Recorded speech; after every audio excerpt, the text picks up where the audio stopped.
odamlarni kasal qilish uchun unga biron bitta narsa qilish kerak emas. Ular ovqat bersa bo'ldi. Kechqurun ovqat bersangiz bo'ldi, odam kasal bo'laveradi. Zahar kechqurun yemang desa ham shu bolalariga ham beradi, ota-onasiga ham beradi. Eng yaxshi ko'rgan odam kechqurun ovqat beradi.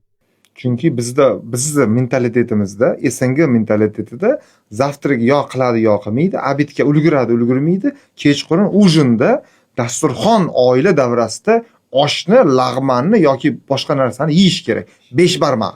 Shunday.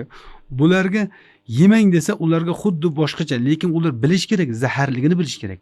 Otasiga zahar beryapti, onasiga zahar beryapti, bolasiga zahar, o'ziga zahar beryapti. Kechqurungi ovqat zaharligini hamma tushunish kerak. Xuddi shu, birinchi qoida shu. Bu asosiy hech qayerda buzib bo'lmaydigan qoida bu.